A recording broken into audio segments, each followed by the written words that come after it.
Essa é mais uma edição do Transversalidades, que é um curso voltado para artistas, educadores, críticos, curadores e demais profissionais do campo da arte e da produção cultural. E hoje a gente traz o professor e pesquisador Alan Alves Brito, que vai conversar sobre a resiliência das estrelas e o céu como patrimônio histórico, cultural e natural da humanidade. Com a gente também estão hoje o Flávio Maia e a Rosane Lucas, que estão fazendo a interpretação em Libras para a gente. Obrigado por estarem aqui, viu, gente?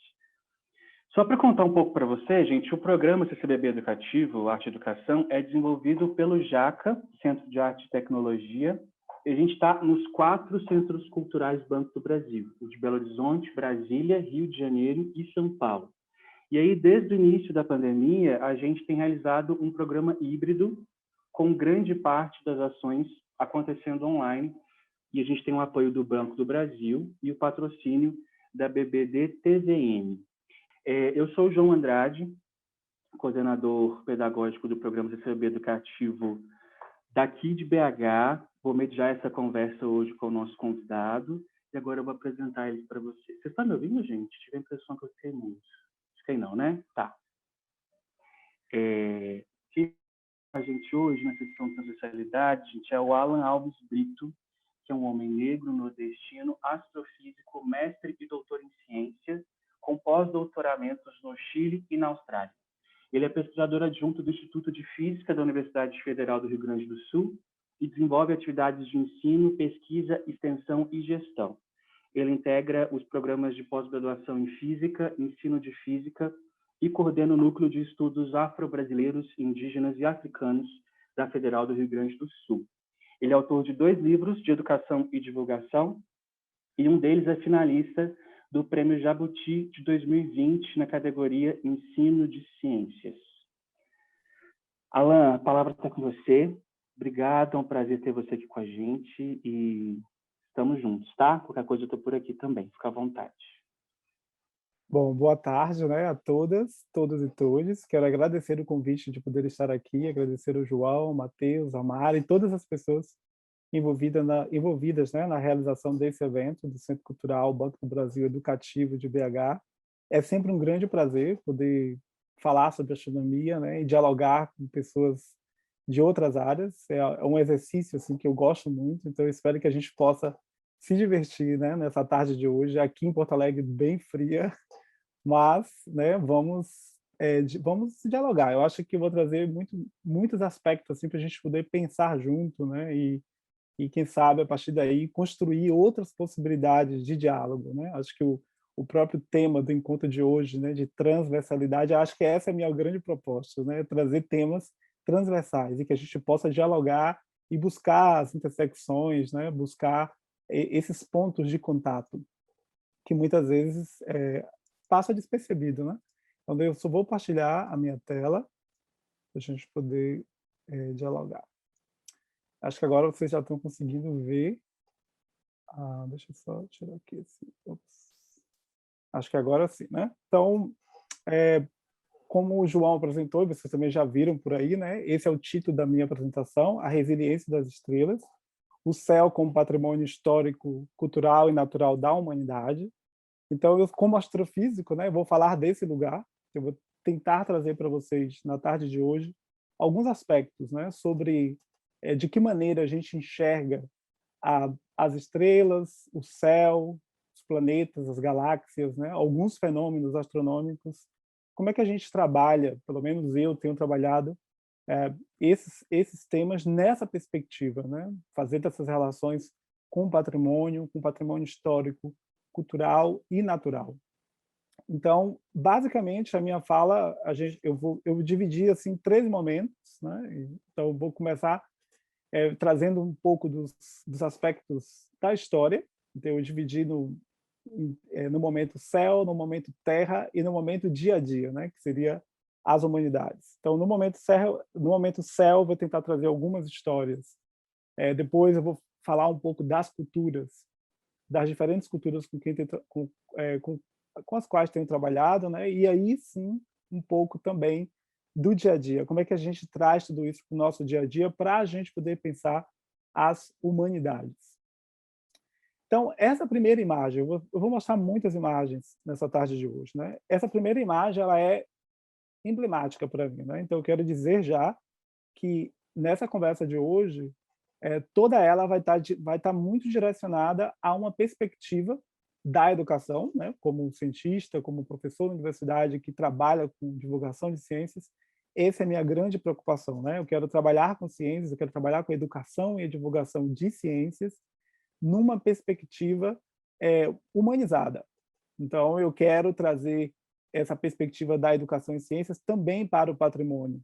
Portanto, eu quero pensar a formação do país a partir das suas variadas matrizes, né? Então, essa imagem é uma imagem profunda, ou seja, eu proponho nessa tarde de hoje uma relação da educação em ciências com a educação patrimonial na perspectiva da educação para as relações ético-raciais. Acho que esse é um aspecto importante, tem sido um aspecto muito importante dos meus movimentos na universidade, quando penso a ciência como uma cultura. Ou seja, como divulgador, como educador, como pesquisador, eu gostaria de que essas ciências, que as ciências físicas, elas de fato chegassem em todos os lugares, né? Então, esse encontro de hoje é um pouco disso, né? Que a gente fomenta e que a gente potencializa. De que maneira a gente pode dialogar as ciências, as artes, né? As outras áreas de conhecimento, como é que a gente pode estar junto para poder pensar essa educação para as relações étnico-raciais, para poder pensarmos quais são os processos históricos, sociológicos, antropológicos que nos ligam, que nos conectam. Então, acho que esse é o grande objetivo desse encontro de hoje. E, obviamente, que eu vou tentar, e tenho feito isso, né, a partir do céu. Então, o céu é o meu lugar. O céu é esse lugar privilegiado, no meu caso, de poder me conectar com outros saberes, né? Então, eu gosto também de brincar, de dizer que, além de astrofísico, por vezes, também me sinto astropólogo, porque eu estou buscando o tempo inteiro fazer essas conexões. Eu não quero somente olhar para o céu, mas também eu quero olhar para a Terra. Eu quero olhar para o lado, eu quero ver as relações, eu quero sentir de que maneira as pessoas se conectam com esse céu, como é que elas, né, contam essas histórias. Então, é sobre isso. Então, para a gente poder fazer isso desse lugar da ciência, é fundamental olhar para esse mapa, né, perceber essas rotas, de que maneira essas rotas nos ligam, nos conectam, como são os céus, né, desses diferentes povos que estão conectados historicamente por uma lógica de uma lógica colonial, né? Então, o que a gente pode aprender, o que a gente pode partilhar, né, sobretudo. Bom, então, basicamente serão essas três matrizes, né? Então, a matriz dos povos originários, a matriz africana e a afro-brasileira, e o que eu chamo aqui de matriz ocidental, e essa matriz ocidental, entre muitas aspas, também para a gente poder tensionar esse próprio conceito, né, do que é ocidental. E, para mim, aqui é pensar a ciência, a astrofísica, a ciência moderna e contemporânea a partir desse lugar, né? Porque a nossa definição de céu ela vai perpassar essas diferentes matrizes de diferentes maneiras. Então, a matriz dos povos originários, onde é que estão essas histórias, a matriz africana e afro-brasileira, como é que a gente pode potencializar essa narrativa nos museus, nos nossos espaços educativos, na própria formação inicial na universidade, como é que a gente pode trazer tudo isso, né? E aí, obviamente, essa matriz ocidental a partir desse lugar de ciência. E tudo isso vai ser muito feito a partir de marcos legais, né? Ou seja, a educação para as relações étnico-raciais, esse céu decolonial, essa narrativa ela está muito fundamentada a partir dessas duas leis, né? A Lei 10.639, de 2003, que prevê que a gente estabeleça em todos os nossos lugares, né, no ensino formal, no ensino informal, seja lá o que a gente pense e interprete, né, desse ensino informal, a história da cultura africana, né, afro-brasileira. E a Lei 11.645 de 2008, que também prevê as discussões, né, as discussões, o aprofundamento desses marcos epistemológicos, ontológicos ligados à contribuição dos povos originários. Então, essas duas leis são fundamentais, né, a partir desses meus movimentos como professor, como educador. Então, eu me fundamento muito nelas e, mais recentemente, também nas diretrizes curriculares para a gente poder pensar à educação escolar quilombola.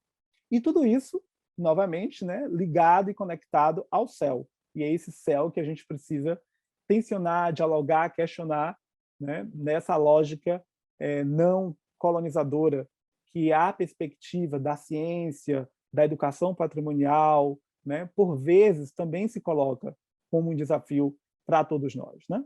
Então, dentro dessa relação, ou seja, pensar o céu da perspectiva cultural, histórica, como patrimônio, eu poderia colocar todas essas discussões também como uma parte, um ramo do que a gente chama de astronomia nas culturas. É uma área de pesquisa, muitas pessoas não conhecem, é uma área de pesquisa, mas também é uma área de educação, uma área potente de educação para a gente poder trazer esses diálogos, né? Ou seja, a astronomia nas culturas, ela está preocupada em estudar mesmo, né? A entender como é que acontece esse conhecimento astronômico, as crenças, as teorias, né? Como é que tudo está relacionado para influenciar, para formar ideologias sociais, né? Ou qualquer outro aspecto do comportamento humano. Ou seja, eu vou olhar para as diferentes culturas que passaram na Terra, né, até aqui, e aí como é que essas culturas se conectaram com o céu, como é que elas se relacionam de diferentes maneiras. Aí eu coloco algumas referências que vocês poderão depois acompanhar e seguir, algumas eu vou trazer mais adiante, mas essa é a ideia principal, né? Ou seja, não é uma discussão, simplesmente uma discussão da minha cabeça, ou uma discussão, né? Ela tem fundamento, ela tem fundamentos teóricos, metodológicos, né? Então, é a partir desse lugar, a partir dessas transversalidades, né? E o ramo da astronomia nas culturas a gente divide globalmente, né, em 3 grandes áreas. Mas poderíamos pensar em outras áreas, né? Mas para esse encontro de hoje, eu separei esses 3 grandes momentos. Ou seja, a gente pode pensar a arqueastronomia, né? E aí a arqueastronomia como sendo o ramo da astronomia que vai buscar as técnicas, as metodologias arqueológicas para poder ter acesso, né, a essa história dos diferentes grupos humanos que olharam para o céu. A gente pode pensar a astronomia nas culturas a partir da etnoastronomia, ou seja, como é que acontece, né, o conhecimento, as representações astronômicas desses povos, né, a partir dos seus costumes e das suas tradições. Ou a gente também pode pensar numa perspectiva historiográfica, ou seja, a história da astronomia, né?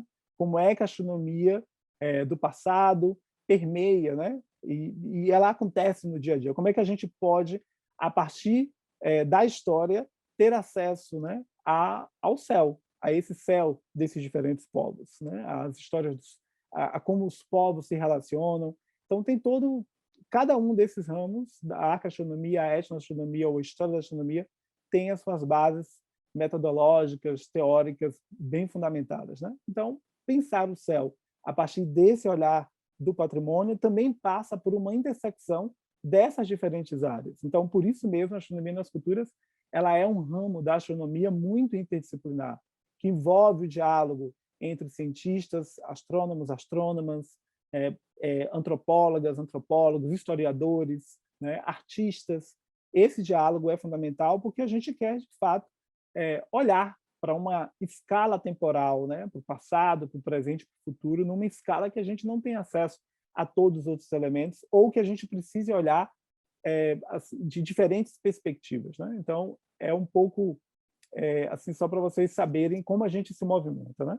E essa astronomia nas culturas, a partir da etnoastronomia, da arqueastronomia ou da própria história da astronomia, ela traz para a gente diferentes elementos para a gente poder olhar para esse céu. Então, vamos pensar como é que os diferentes povos que passaram pela Terra utilizaram, construíram os seus próprios calendários ou desenvolveram as suas bases de observação prática, né? A observação é algo intrínseco na história da astronomia, né? E a observação do céu, de como os objetos do céu se movem, né? Como os objetos transientes, os fenômenos ali mais estáticos, outros fenômenos mais dinâmicos, os cultos e os mitos, né? As mitologias, essas narrativas mitológicas e, obviamente, o peso que a gente dá para esses mitos, né? Como é que a gente, nessa relação com a matriz ocidental da ciência e da astronomia, qual é o valor que a gente dá a essas narrativas mitológicas, sobretudo quando elas vêm de certos povos, que não os povos localizados, né, a certas latitudes. Quais são as representações simbólicas dos eventos astronômicos, os conceitos, né, os objetos, as orientações astronômicas de tumbas, dos templos, dos santuários, dos centros urbanos, a localização de certas cidades, o direcionamento de certas cidades, de aldeias em relação aos pontos cardeais, né, norte, sul, leste, oeste, as cosmologias dos diferentes povos, né, a cosmologia africana, afro-brasileira, as cosmologias indígenas, como é que esses diferentes povos se relacionam com esse céu e como eles separam céu e terra ou não separam céu e terra, as comunidades quilombolas. Então, é um pouco de tudo isso, né? E, obviamente, a aplicação cerimonial das tradições astronômicas. Então, é esse céu que a gente está interessado na astronomia e nas culturas, sobretudo, né? Sobre essas narrativas. E, obviamente, que tudo isso, nessa relação com cultura, né? Nessa relação com esses objetos, com o nosso dia a dia, com as nossas crenças, com os nossos mitos, com as músicas, com as comidas, com as práticas cerimoniais, tudo isso passa por um aspecto de cultura, de preservação, e como é que isso está presente ou ausente nas narrativas que a gente aprende a partir do céu, né? E como isso chega ou não chega à universidade, ou à educação básica, ou às narrativas museológicas, às exposições. Então, é sobre isso, né? É sobre isso que a gente quer dialogar. E, obviamente, que olhando também para esse céu, de um jeito muito mais a partir dessa lente, né, histórica, natural, que está ali muito fundamentado no sentido de patrimônio, a gente olhar para a palavra etnoastronomia e pensar todos os outros elementos que essa palavra nos traz, né, e que nos liga ao céu dessa maneira, né, e que nós, na modernidade, nós, na nossa vida cotidiana, na nossa vida urbana, a gente, por vezes, se desconectou, né, desse céu a partir dessa perspectiva. Ou seja, quais são os elementos de etnicidade que estão ali, o próprio estabelecimento do conceito de identidade.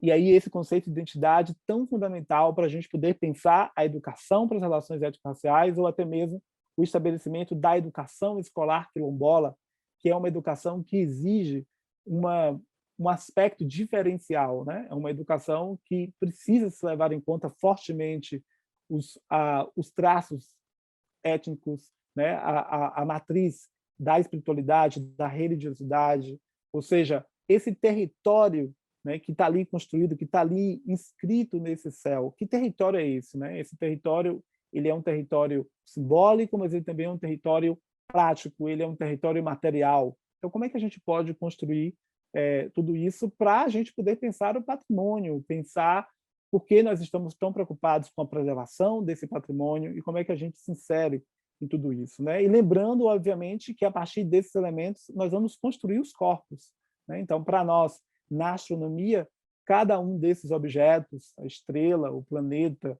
uma galáxia, são corpos, são objetos celestes, né?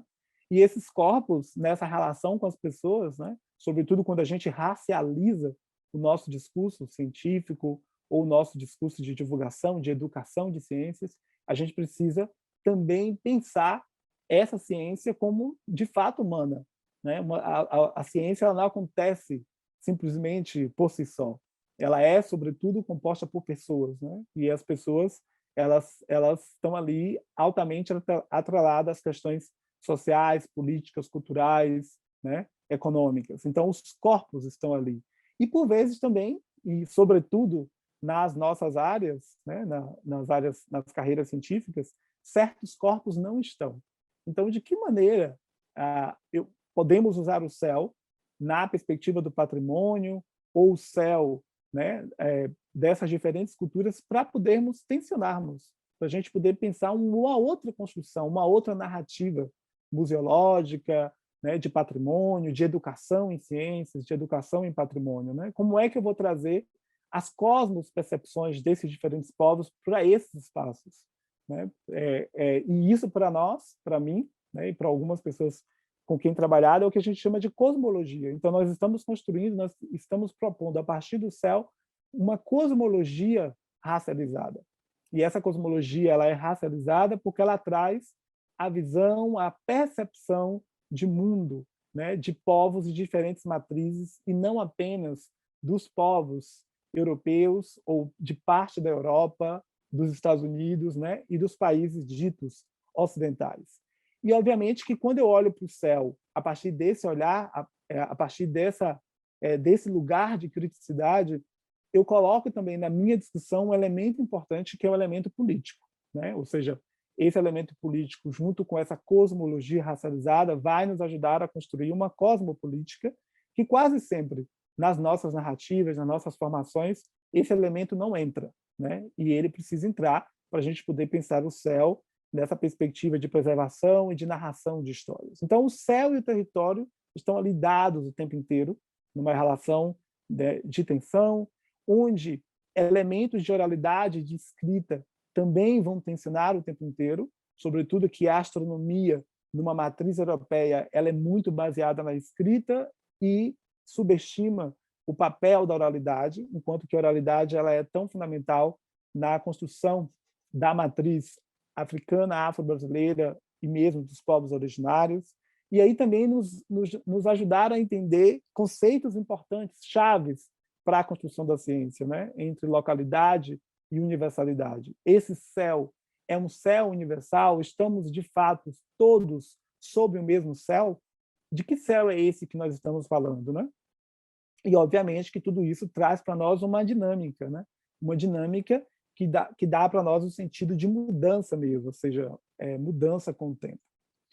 E para nós, né, para a gente poder pensar essa resiliência das estrelas, né, eu gosto sempre de trazer também uma outra metáfora fundamental. Quando a gente olha para o céu, quando a gente olha para as estrelas, né, as estrelas elas são muito parecidas a nós, no sentido assim de que as estrelas também nascem, né, elas vivem e morrem. Então essas estrelas elas têm o seu ciclo, né, o seu ciclo temporal muito poeticamente associado também aos nossos ciclos de vida, né, de nascimento, vida e morte. E essas estrelas elas produzem elementos químicos que são fundamentais para a nossa própria existência. Ou seja, nós só estamos aqui porque esses elementos químicos, né, o carbono, o nitrogênio, o oxigênio, o que a gente chama de chompes, né, o fósforo, enxofre e outros elementos traços, mas esses, como sendo os mais importantes, eles estão muito associados aos processos de nascimento, vida e morte das estrelas. Então, as estrelas, nesse sentido, elas são fundamentais, elas são as fábricas da vida, como a gente conhece, né? A nossa vida é água. A água é H2O. H2O, hidrogênio e oxigênio. Então, não é possível pensarmos na vida sem água, né? E esses elementos químicos são produzidos nas estrelas. Então, a nossa vida está muito ligada a esses processos. E as estrelas também. As estrelas que a gente tenta olhar para o céu muitas vezes, né? Que a gente tenta buscar ainda, meio à poluição luminosa, a gente tenta buscar essas estrelas no céu. Isso é o que eu trago de maneira metafórica para nós pensarmos a resiliência das estrelas. Como é que as estrelas que estão lá no céu, né, e que a gente tenta ver, que a gente tenta enxergar e que a gente se conecta de diferentes maneiras, né, porque todas as pessoas já olharam para o céu e já fizeram as grandes perguntas, né? Quem sou eu? De onde vim? Por que estou aqui? Para onde vou? Para onde nós estamos indo? As diferentes comunidades quilombolas, dos povos originários, das comunidades tradicionais, todas elas olham para o céu, se conectam, criam suas narrativas, reinventam a vida, né? Criam tecnologias nos seus lugares, nos seus territórios, a partir dessa relação, né? Se pensa o seu processo de morte como uma continuidade da vida, né? Então, é nesse sentido que também a resiliência das estrelas, né? Para a gente poder pensar e discutir a partir desse lugar. Então, como eu disse, os diferentes povos, se a gente olhar para os aborígenes australianos, né, os povos antes do processo violento de colonização nas Américas, né, Peru, México, Brasil. Então, se a gente olhar, se a gente imaginar que todos os povos que passaram pela Terra olharam para o céu e fizeram essas perguntas e tentaram sistematizar, conectar esses conhecimentos, sistematizar esses conhecimentos. A própria origem da física, né? A física, eu gosto sempre de dizer, né? A gente pode até afirmar que a física ela nasce na Grécia, né? A partir da sistematização dos movimentos dos objetos astronômicos. Mas a astronomia ela é anterior à Grécia, ela não surge na Grécia, né? Muito antes de termos a astronomia grega, né? Que é importante, que é relevante, que promove contribuições, né? Mas muito antes, outros povos já olhavam para o céu, já tentavam sistematizar, e foi muito graças a esse conjunto de sistematização dos objetos celestes, de buscar entender o que são as fases da Lua, ou a relação dos eclipses, ou os meteoros, né? Então, todos esses fenômenos que aconteciam no céu estiveram ali permeando por muito tempo, muito antes da Grécia, o pensamento desses povos, né? E foi graças a isso que nós chegamos ao que a gente tem hoje, inclusive de astronomia.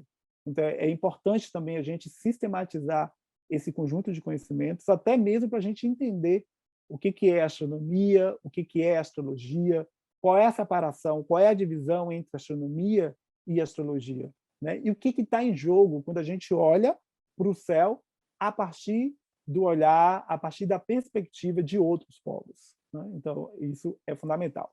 E isso vai, coletivamente, nos constituir, né? Eu questionei poucos minutos atrás, né? Estamos todos sob o mesmo céu. A União Astronômica Internacional ela coloca para nós, já há algum tempo, né, essa provocação. Estamos todos sob o mesmo céu. Mas o céu está aí para todo mundo, mas será que todo mundo olha para o céu do mesmo jeito, né? Eu acho que para nós, nesse momento que a gente está vivendo, olhar para o céu nessa perspectiva de resiliência, né, também nos dá um sentido cosmológico, um sentido de cidadania, né? Então, novamente, esse patrimônio, olhar para o céu nessa perspectiva de cidadania, de que nós, de fato, somos os únicos e as únicas a olhar para o céu, fazer essas perguntas fundamentais, e por isso mesmo nós somos diretamente responsáveis pela preservação na Terra, isso nos dá um sentido coletivo, né? Aí eu gosto de dialogar com o conceito de sujeito coletivo que o Krenak traz para nós, né? Então, muito mais do que nos pensarmos nessa divisão norte-sul global, mas, de fato, nos pensarmos como esse sujeito coletivo que está ligado a esse céu, né? Então, eu acho que é essa provocação também que eu trago para esse encontro de hoje, né? E se a gente olha o céu dos diferentes povos no Brasil, nas Américas, né, e outros lugares do mundo, na África, nós temos assim conjuntos de estrelas, alguns objetos que vão estar ali muito presentes nas mitologias, nas cosmologias desses diferentes povos. Então aqui eu estou mostrando para vocês da esquerda para a direita na tela, né? Sirius, está ali indicada, é a estrela mais brilhante que a gente consegue observar no céu a olho nu. Então, o cinturão de Órion, as conhecidas Três Marias, também estão ali presentes no círculo. Depois temos Aldebaran, também é uma estrela marcante desse céu, das diferentes culturas. Asíades, que é um aglomerado de estrelas dentro da perspectiva da astronomia moderna e contemporânea. E as Pleiades, né? A caixinha de joias, que a gente também consegue ver a olho nu, dependendo, mesmo na cidade, né? Dependendo do grau de poluição luminosa, a gente consegue ver. Então, esses objetos são alguns dos objetos que vão marcar profundamente as diferentes culturas em diferentes lugares da Terra, né? Então, e cada um desses povos olhou para esses objetos e criou suas narrativas, buscou explicar o seu dia a dia, o seu cotidiano, criar as suas narrativas cosmológicas, sagradas, né? A partir de como se viam, de como interpretavam esse céu, né? E esse céu é um céu dinâmico, né? Um céu onde tem ali uma lua, né? Um objeto que se move, né? Que tem comportamentos distintos. Os ciclos desse céu dinâmico, né? O movimento aparente do Sol, o fato do Sol nascer todos os dias do lado leste para o lado oeste, e esse movimento também contínuo, anual, todas essas relações são percebidas pelos diferentes povos e que vai dando sentido, né, a sua cosmologia. E mais do que isso, esse céu é um céu que está diretamente conectado ao que acontece na Terra. Não há uma separação entre o céu e a Terra, né, nas matrizes dos povos originários ou nas matrizes africanas, afro-brasileiras, né? Essa conexão entre céu e terra ela é muito direta, diferentemente do que nos propõe um paradigma da ciência moderna e contemporânea, onde há uma separação, uma desconexão entre céu e terra, ou uma desconexão entre sujeito, objeto e natureza. Então, para essas cosmologias, para essas experiências com o céu e a terra estão muito ligados e, muitas vezes, tudo que acontece na Terra, um animal, né, uma planta, um mineral, nós mesmos, né, tudo isso tem um correspondente no céu. Então, essa relação ela é muito mais integrada, muito mais visceral para essas experiências, né, para essas outras experiências culturais. Aqui eu mostro uma imagem muito bonita, né, da constelação do Homem Velho, muito marcante na cultura tupi-guarani, muito presente nas Américas, sobretudo no Brasil. Então, de novo, vocês estão vendo ali o conjunto de estrelas que eu mostrei para vocês no slide anterior. Então, vocês estão vendo aí um homem velho, né? um homem que tem uma perna não cortada, né? A partir da história, da narrativa dessas diferentes culturas, né? Tem toda uma história para explicar, né, por que essa perna foi cortada, mas vocês estão vendo ali que a cabeça desse homem velho está muito ligada às Íades, que é o aglomerado de estrelas que eu mostrei no slide anterior, né? Logo mais acima da cabeça, como se fosse uma pena, um adereço nessa cabeça, as Pleiades, a caixinha de joias. A perna, né, a perna esquerda desse homem velho está ali ligando à constelação de Órion, né, as Três Marias. E a outra perna alcança ali uma estrela também brilhante, a Betelgeuse. Né? Então, assim, essa narrativa, esse homem velho, né, a maneira como essa constelação está ligada ao que acontece na Terra, ela vai ser muito marcante nas narrativas, nas histórias dos povos tupi-guarani, mas também de outros povos a partir de outras perspectivas. Né? Então, aqui eu trago um resumo. Alan, Sim? posso te perguntar uma coisa rapidinho? Essa noção de constelação que você está trazendo para a gente, ela é comum a todas as culturas ou ela vai se transformando dependendo dessa matriz que aborda a astrologia a partir das suas referências? Tá? Como que tem uma diferença? Tem palavras também diferentes para nomear esse conjunto de estrelas? Fiquei curioso para saber disso. Sim, para nós, na perspectiva da astronomia moderna e contemporânea, mais ou menos ali, 1928, né, 1930, a União Astronômica Internacional estabelece que todo o céu, ou seja, né, os hemisférios, a gente separa o nosso céu em dois hemisférios, o hemisfério celeste norte, o hemisfério sul celeste. Então, todo esse céu está como se fosse, eu gosto de brincar, né? A gente está loteando o céu. Então, a gente faz esse loteamento a partir de certas coordenadas. Então, a partir desse loteamento, a gente denomina para a União Astronômica Internacional, para a ciência moderna e contemporânea, 88 constelações. Mas não necessariamente isso vai ser um padrão para o mundo, né? Esse padrão de constelação no contexto da União Astronômica Internacional está muito ligado à cultura grega, romana. São várias histórias ao longo do tempo que também nos ajudaram a dar os nomes, né? Mas está muito ligado a essas culturas. Mas os povos originários de diferentes lugares das Américas e do mundo também vão criar suas próprias constelações. E muitas vezes as constelações sequer estão ligadas às estrelas.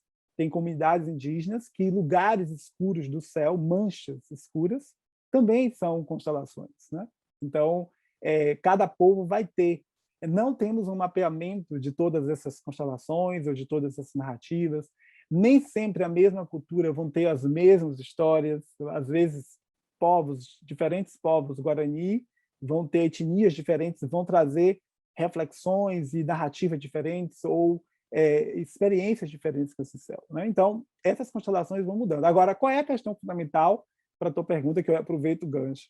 A questão fundamental é que nós queremos que outras narrativas não hegemônicas cheguem às escolas, que cheguem aos museus, aos observatórios, aos museus de ciência, eu estou falando dos museus de ciência sobretudo, né?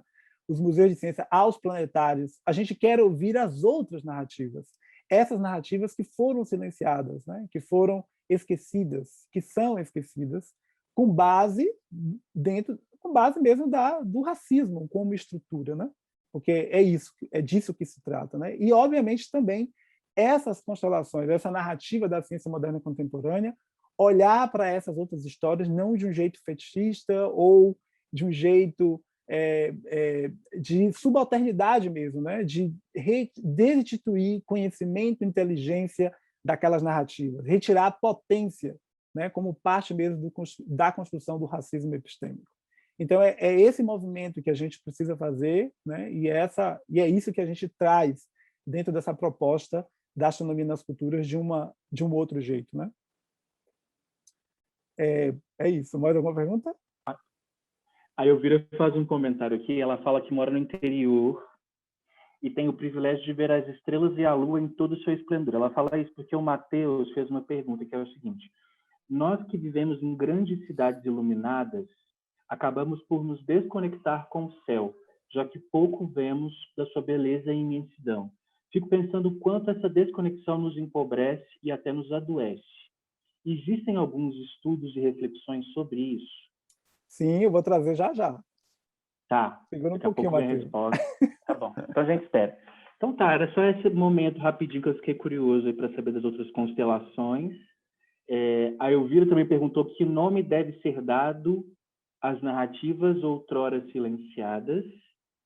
Também é uma pergunta boa, não sei se vai abordar isso mais para frente. Tá, eu vou seguir, vou. Tá, então ótimo. Ótimas perguntas, e a gente vai chegar aí, né? Eu acho que eu consegui marcar aqui o horário, mas me avisa. Então, é um pouco isso, né, que vocês já trouxeram. Na verdade, algumas das perguntas estão aqui também, nessa tabela. Vocês estão vendo ali as relações, né? A relação com o céu ocidental, como a gente chama algumas constelações em português, na língua originária. Então, vocês estão vendo ali que a gente vai ter ali vários significados, né? E aí, mais para frente, eu vou mostrar também que as Pleiades, em outras culturas, vão ter outras relações. Mas o mais importante é que essas constelações, essas histórias estão muito ligadas ao que está acontecendo no dia a dia, né? Ou seja, ao plantio, à colheita, aos ritos, né? A essa relação que os povos têm com a natureza, ou seja, a relação com o animal, com os outros animais, com a flora, né? Com a chuva, com os eventos meteorológicos também, né? Então, essa representação de céu, ela também passa por esses fenômenos, pelo arco-íris, né, pelo ar, pelo fogo, pela água, né, pela floresta. Então, também vai ter aí outros elementos que muitas vezes a gente também não leva em conta. Aí, um pouco para a última pergunta, né, numa relação, por exemplo, numa narrativa, que tudo indica crer que há uma relação também entre as narrativas dos povos originários e dos povos africanos em diáspora que chegam ao Brasil. Muitas dessas narrativas elas são intercambiadas, né? Por mais que a gente não consiga hoje identificar ou catalogar as narrativas que foram trazidas com os povos africanos em diáspora, né, no Brasil, mas tudo indica que tem muitas relações ali entre alguns elementos africanos, afro-brasileiros com os dos povos originários. Então, pensar, por exemplo, que a Lua era um homem com duas mulheres, né? Ou que essa mudança da lua cheia, né, para a lua minguante seria por conta que uma alimentava demais, né, mais do que a outra. Então, assim, essas narrativas elas também estão ali. A gente precisa fazer um estudo sistemático e cuidadoso para a gente poder também identificar onde estão as narrativas, né, que essa é uma das grandes perguntas que eu faço. Onde estão as narrativas dos povos africanos em diáspora no Brasil em relação a esse céu, no que tange às constelações, né? Alguns pormenores. Eu vou trazer aqui alguns elementos da cosmologia de maneira mais ampla, mas as constelações especificamente faltam, tem buracos ali, né? Então, é tudo isso que a gente vai chamar, né, de patrimônio mesmo. Olhar para esse céu, para essas constelações, para essas narrativas, para todos esses elementos que eu já trouxe aqui, como um patrimônio, né, um patrimônio comum a várias culturas e que a gente vai precisar, né, interpretar, analisar, estudar, sistematizar, trazer isso de maneira explícita para as nossas formações na universidade, para os nossos currículos, para os nossos espaços de poder, como são os museus, né? Porque os museus, os planetários, os observatórios, eles são espaços de poder. E aí, obviamente, a gente vai querer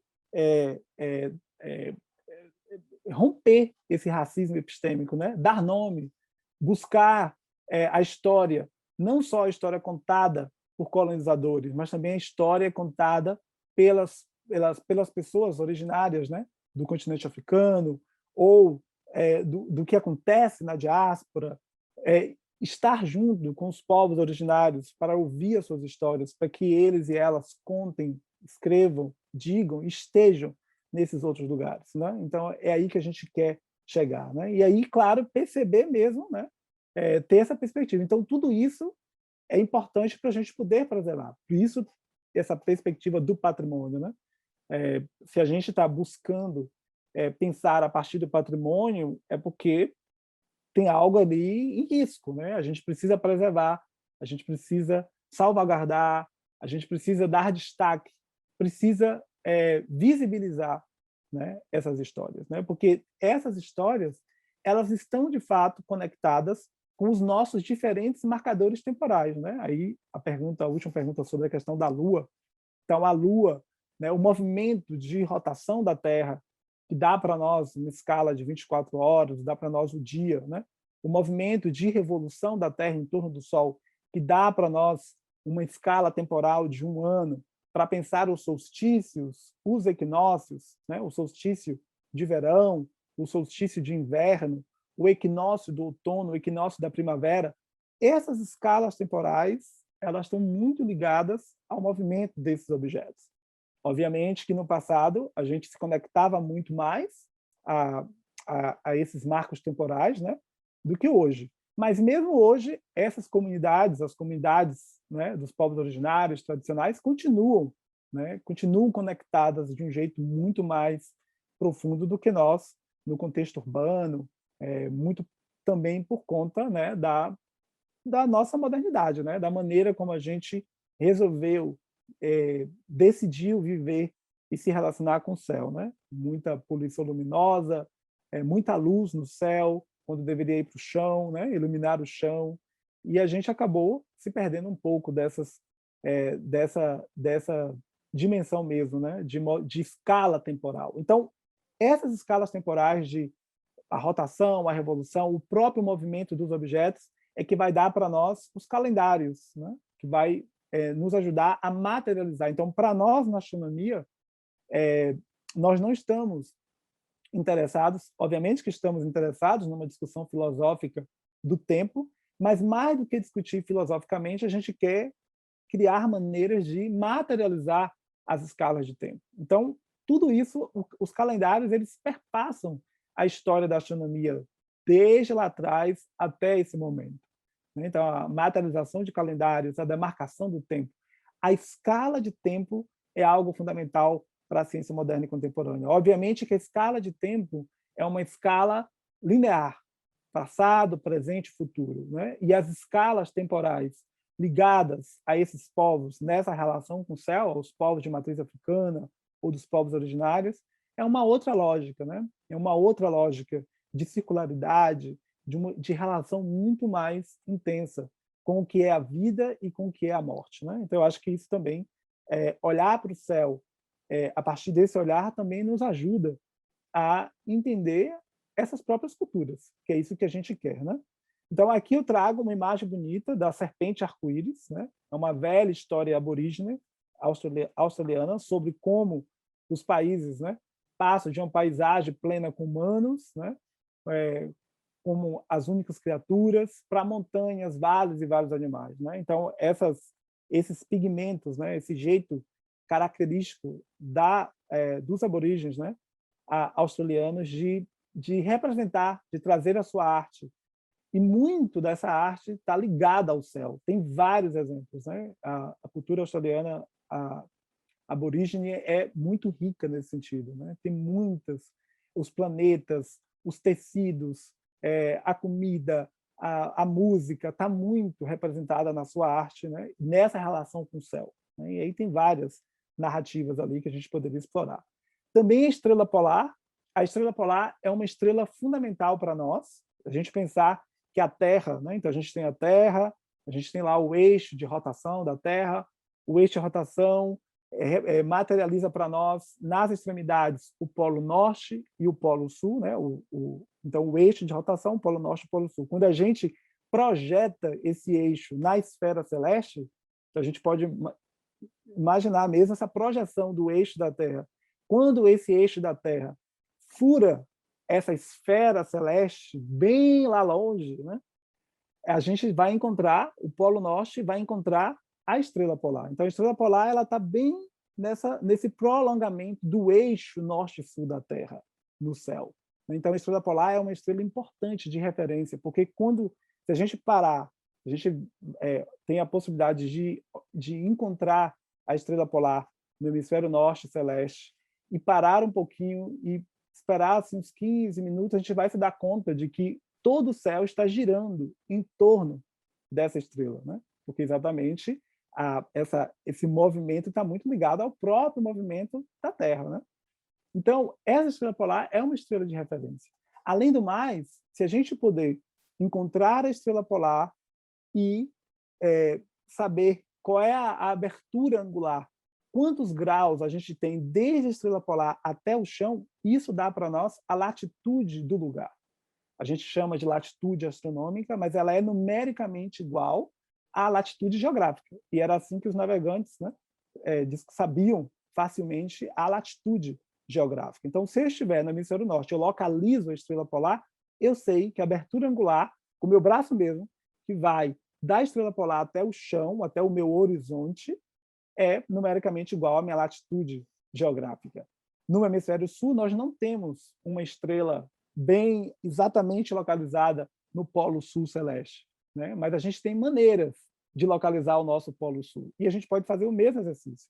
Se eu souber mais ou menos onde é que está o polo sul celeste, se eu sei a abertura angular, a altura do meu chão até chegar mais ou menos à estrela, né, ou ao ponto de referência que eu estou identificando como polo sul celeste, eu vou encontrar a latitude geográfica, né, no meu hemisfério sul. Então, a estrela polar, ela é uma estrela de referência. Além do mais, a estrela polar ela está ligada historicamente às rotas de fuga de pessoas escravizadas, né? E tem relatos fortemente para os Estados Unidos, mas também tem outros relatos a partir de poemas, de músicas, né? Do folclore em outras culturas. Então, as pessoas escravizadas também se direcionavam, também olhavam para o céu para mapear as suas rotas de fuga, né? E essas estrelas, de novo, são estrelas de referência para nós até hoje, né? Mesmo para nós, no contexto da astronomia moderna e contemporânea. Também nessa perspectiva de olhar para o céu, não só estrelas, planetas, mas também a própria galáxia. Todos nós aqui, nós perdemos, infelizmente, aí eu volto para a pergunta que fizeram anteriormente, nós perdemos, ao longo do tempo, nós estamos perdendo essa referência com o céu, sobretudo porque a gente, poluição luminosa, a gente joga muita luz para o céu, a gente quase não vê o céu. Se tivesse um blackout agora, à noite, a gente ia conseguir ver aquele céu lindo que os antigos viam, né? Mas nós perdemos a galáxia, a Via Láctea, né? Assim, já no início do século XX, a gente já perde a nossa Via Láctea no contexto urbano. A gente não consegue ver a Via Láctea. São poucas pessoas que já tiveram a oportunidade de ver, de olhar para o céu, de ir para um lugar bem afastado, um lugar deserto, com pouca poluição luminosa, olhar para o céu e enxergar aquele caminho esbranquiçado, né? Esse caminho leitoso, por isso Via Láctea, né? Então, e isso nos dá uma outra perspectiva. Quando a gente consegue olhar para o céu e ver a Via Láctea, quando a gente olha e consegue identificar, inclusive, outras galáxias, a pequena nuvem, a grande nuvem de Magalhães, que são galáxias satélites, a nossa própria galáxia, a gente consegue vê-las a olho nu, né? Então, essa perspectiva a gente perdeu, né? E isso nos impacta profundamente, né? Não só existencialmente, né? Porque eu acho que também aí a gente perde nisso a capacidade de sonhar. Eu também gosto de jogar com essa metáfora, né, de que para algumas pessoas, para as pessoas negras, para os povos originários, para as pessoas LGBTs, por conta de tudo, né? Por conta dessas estruturas, essas pessoas perderam, elas não têm a oportunidade ou a chance de sonhar, porque elas são exterminadas muito antes, né? Mas se a gente olha para o céu estrelado, um céu que a gente consegue ver, a gente nem consegue identificar direito as estrelas, de tanta estrela que está ali presente, né? Olhar as galáxias, isso nos dá uma outra percepção. Então, os sonhos, né? Eu acho que essa relação com o sonho que a gente também perde, porque vai mexer mesmo com os fatores biológicos, né? Nossos, do dia, da noite, né?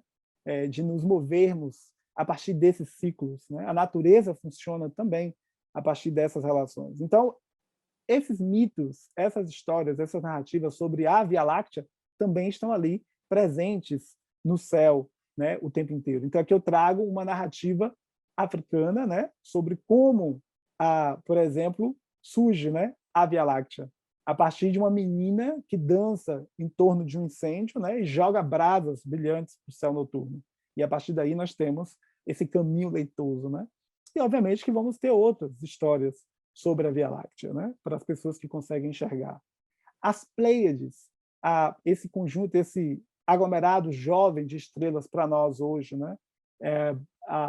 Também tem aí uma presença muito marcante nas diferentes culturas dos povos originários, dos povos africanos em diáspora. Também, historicamente, a gente consegue, inclusive, fazer contrapontos históricos sobre variabilidade de estrelas. A gente consegue fazer contrapontos históricos sobre a evolução estelar, sobre a teoria científica, a teoria de evolução estelar, a partir dessas imagens, a partir dos relatos históricos que a gente encontra em livros, nos registros dos diferentes povos. Isso também eu acho algo muito rico, profundo, e que, às vezes, a gente não trata, não trabalha nessa perspectiva, né, de preservação do patrimônio, todas as placas, né, a maneira como a gente obteve historicamente essas imagens do céu, tudo isso a gente precisa pensar, políticas mesmo de preservação desse material, né, que vai contar parte da nossa história, né? Então, a gente tem também as pirâmides egípcias, né? Vocês, provavelmente, muitos de vocês aqui já leram, né? São experts nessas culturas africanas. Então, vocês sabem dessa relação das pirâmides com o céu, com os solstícios, com o nascer, com os pontos cardeais, né? A própria cidade de Ilé-Ifé, que é uma cidade sagrada para os povos iorubás, também ela tem toda uma relação com os pontos cardeais, né? Então, assim, a gente tem ali a estrela Sírius, muito ligada também às cheias, né? O Egito, marcadamente, mas não só a cultura egípcia, várias outras culturas que também estão ali ligadas, né, a essa relação com o céu o tempo inteiro. A cultura Dogon, né, os Yorubás, na República do Congo. Nós temos aí, eu vou trazer algumas imagens aqui para mostrar para vocês, né? Então, muitos africanos usam as estrelas, né? Diferentes culturas africanas vão usar as estrelas, as fases da lua, o arco-íris, que também tem um aspecto importante em muitas dessas culturas, a lua muito ligada à feminilidade, muito ligada à inteligência, né? À beleza. Temos ali relações de símbolos celestes com os poderes, ou seja, há uma relação de poder também associada, né? Se a gente pensar na cultura egípcia e como a previsão por meio da astronomia era tão determinante politicamente, né? Então, tem vários elementos que a gente poderia trazer aqui, né? Que vão associar o tempo inteiro esse céu, o movimento desses objetos, as fases, os calendários sazonais, a maneira como lua, planeta, galáxia, tudo isso numa relação intrínseca de poder e que, obviamente, nos exige reflexões nessa perspectiva do patrimônio, né? Então, vocês também acompanharam recentemente, não sei se vocês ouviram, mas recentemente teve toda uma discussão sobre a patrimonialização, né? Ou seja, reconhecer como um bem cultural a ser preservado, né? O jogo de Búzios foi reconhecido pela Unesco, né? Como um patrimônio cultural importante para nós. E tudo isso está muito ligado à nossa formação, né? Aquela primeira imagem que eu trouxe nessa conversa de hoje, né? A nossa formação como povo brasileiro, ela passa, sobretudo, pela contribuição africana, mas esses elementos são desconhecidos de nós, né? Eles são desconhecidos exatamente por conta do racismo, né? Nas suas estruturas. São desconhecidos, são demonizados, são esquecidos. Então, a gente precisa fazer todo um processo mesmo de desconstrução em todos os lugares, né? E, sobretudo, nessa perspectiva do patrimônio, porque se a gente olha para os terreiros, né? Os terreiros de candomblé, os terreiros das diferentes matrizes, né? Iorubá, Banto, Fon, bom, enfim, todas as possibilidades que a gente tem, a gente percebe ali grandes contribuições culturais em todos os aspectos que a gente pode olhar, né? Nos oriquis, na literatura, na música, na dança. E em cada um desses elementos, eu digo para vocês, o céu está presente o tempo inteiro. As estrelas, a lua, o céu, a terra, né? Essa cosmopercepção, né? Essa cosmologia, ela está presente o tempo inteiro. E por conta de tudo que a gente já discutiu aqui, né? Isso não chega na escola, não chega. É como se a gente estivesse sempre ali, né? Sabotando esse tipo de conhecimento e a gente perde, né? A gente perde de se apropriar. Então, pensar, por exemplo, a formação do universo a partir de uma cabaça, né? A geometria, ela já é esférica, né? E essa cabaça como sendo uma representação de dois mundos, né? A constituição de dois mundos entre o masculino e o feminino, mas não numa lógica bipolar, eurocêntrica, mas numa lógica mesmo de complementaridade. E essa narrativa ela está ligada o tempo inteiro ao céu, porque nós temos aí um céu, nós temos um Oru, nós temos um Aie, nós temos a terra, e entre o céu e a terra, potências, vida, axé, inteligência, né? Então, eu acho que se trata disso, né? Então, essas narrativas, elas precisam ser discutidas nos nossos espaços, preservadas, né? Aí também o Machado de Xangô, para a cultura iorubá, que também é um aspecto importante da cultura, né? Xangô muito ligado a fenômenos importantes, meteorológicos importantes, né? Dentro dessa cosmologia. Então, olhar para a cosmologia iorubá, só para ficarmos nela, né? E pensar de que maneira terra, céu, fogo, água, ar, a floresta, os rios, como é que isso está potencializado a partir dessa relação, né, cosmológica do que é a Terra. E quais são as consequências quando a gente destrói a Terra, quando a gente destrói a floresta, quando a gente destrói os rios, quando a gente destrói o mar, né, rio e mar como sendo o próprio espelho do céu, porque essas histórias da Terra, elas estão impregnadas no céu também, né?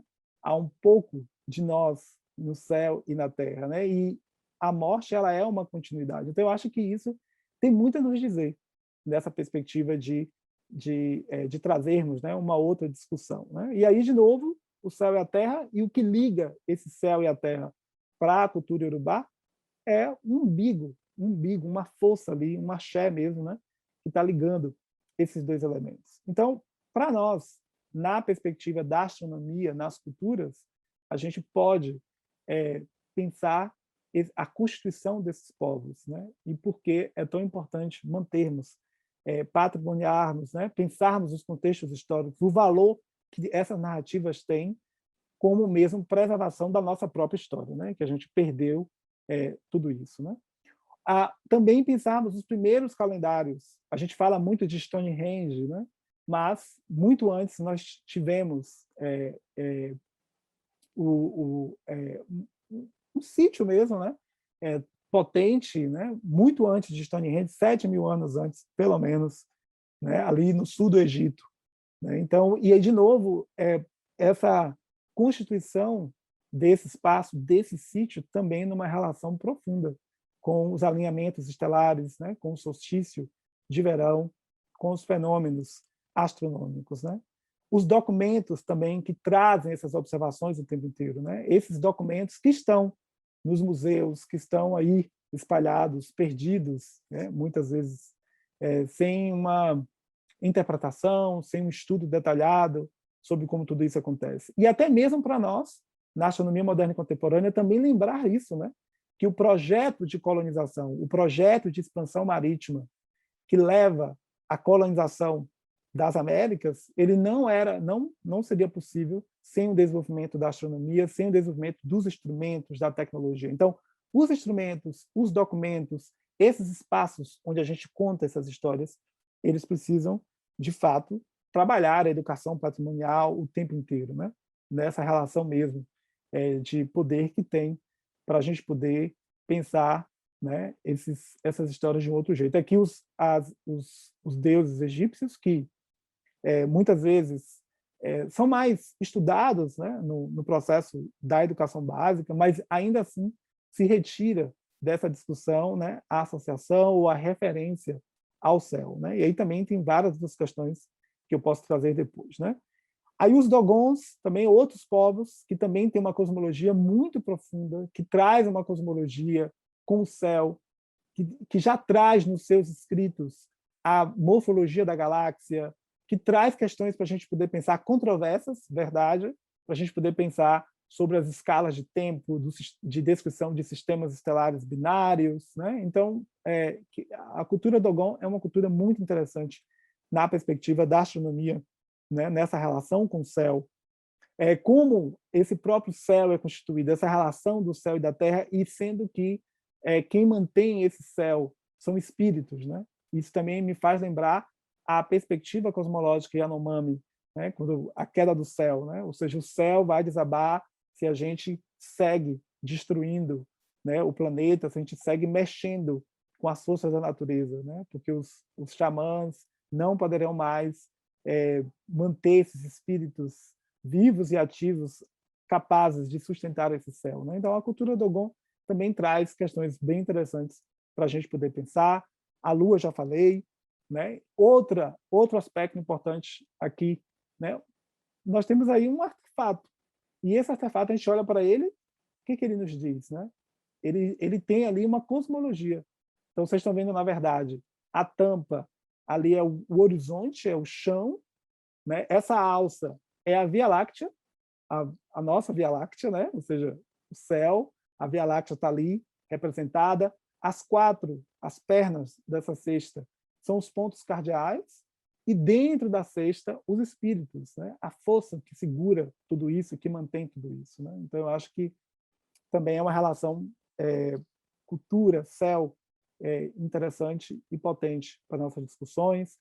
Aqui também a questão dos presente no Haiti. Eu não sei o quanto, né, as pessoas que estão me ouvindo já leram sobre o que foi, né, a Revolução do Haiti e como ela acontece, como ela se dá, né, liderada, inclusive, por um sacerdote de Vodou, né, e aí, novamente, nessa representação, no chão, elementos do céu.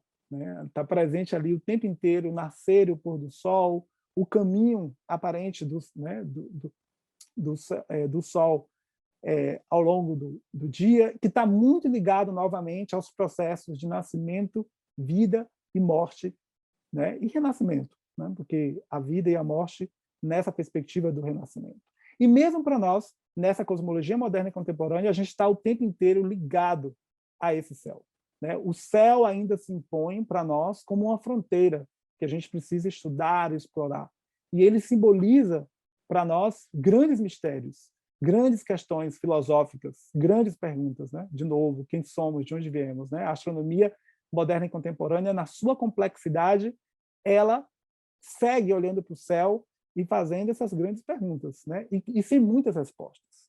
Então, a partir de 2009, quando a União Astronômica Internacional propõe para nós o Ano Internacional da Astronomia, era isso que estava dado. O céu como sendo um patrimônio comum e universal, parte integrante do meio ambiente, né? Percebido pela humanidade, numa perspectiva de que estamos todos sob o mesmo céu. Mas aí a gente vai lá e tensiona e lembra, né? O céu está aí para todo mundo, mas não é o mesmo céu para todas as pessoas, né? O céu, ele é um elemento essencial para a nossa civilização. Ele traz ali, eu tentei trazer aqui vários exemplos de como entram esses diferentes elementos culturais que vão nos trazendo essa perspectiva mesmo, né, de afeto, de de estar com o outro, né, e de que nós estamos juntos na construção do que o Krenak traz, né, de sujeito coletivo. Mas essa astronomia moderna e contemporânea, na maneira como ela se estrutura, nessa relação que ela tem com a tecnologia, com a educação, com as outras áreas do conhecimento, por vezes, ela nos desconecta dessa perspectiva, né, existencial. Então, a gente também tem que, o tempo inteiro, trabalhar nessa perspectiva de sempre lembrarmos, né, de que essa ciência, por mais fascinante que seja, ela é uma construção humana.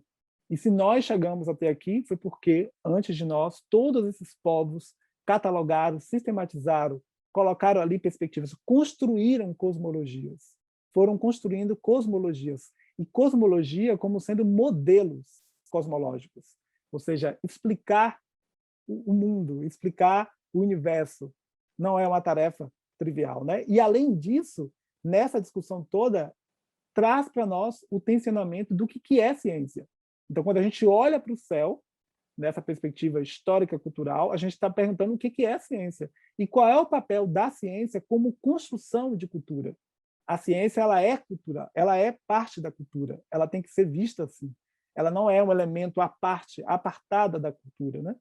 E esse elemento cultural é que potencializa a ciência para ser do jeito que é, né?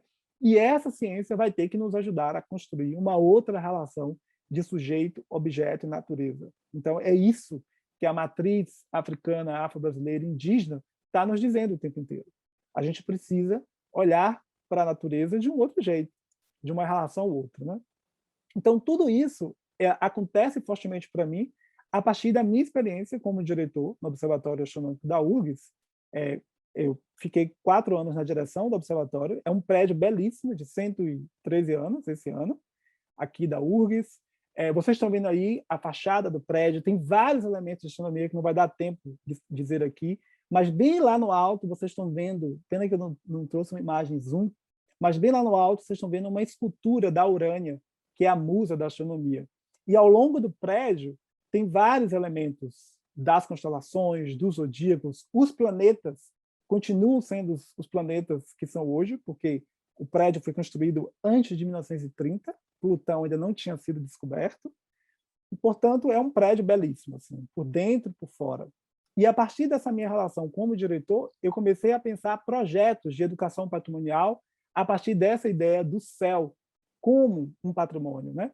E o céu também pensando os seus elementos constituintes do observatório. A luneta, uma luneta de também, que é a luneta da mesma idade do observatório, que continua funcionando, que continua recebendo pessoas. Então, o que é patrimônio? O que é uma peça de museu? Né? O que é? Que a gente pode discutir isso, né? Mas, sobretudo, olhar para esse céu do centro de Porto Alegre, a partir dessa cúpula, rodeada de casas de hospital, de luz, né? Estacionamentos que jogam luz o tempo inteiro. Perdemos parte do céu porque houve uma construção ali do lado da própria escola de engenharia, uma construção sem organização e que nos roubou parte do céu. Então, tudo isso fez a minha cabeça e eu comecei a desenvolver alguns projetos com outras 2 professoras da URGS, que trabalham na História, na Faculdade de Educação, né? E aí a gente começou a ter estágios de educação patrimonial dentro do observatório, onde os estudantes tinham a oportunidade, tem ainda, né, porque o projeto continua, de estabelecer esses projetos, esses diálogos do céu, do observatório, como museu também, como museu de ciência, de astronomia, né, mas que está impregnado por uma narrativa ainda hegemônica de uma ciência moderna e contemporânea. Então, de que maneira a gente poderia trabalhar isso, né? Então, eu gosto de dizer que Porto Alegre é a cidade das estrelas, mas é também uma cidade dos territórios negros. Então, se a astronomia me permite trabalhar educação em ciências, a partir dessa experiência no observatório, eu comecei a pensar também a educação patrimonial, ou seja, de que maneira eu poderia trabalhar educação patrimonial nessa relação com a ciência para questionar como a gente poderia usar esse inventário patrimonial como instrumento pedagógico ou como é que a gente poderia pensar esse conhecimento da memória, da cultura, porque o observatório também traz a memória de construção da ciência positivista potente no Rio Grande do Sul, sobretudo em Porto Alegre, sobretudo. como é que esse observatório traz a memória, né, a cultura desse povo que está aqui, né? E como é que isso pode ser potencializado nos processos educativos?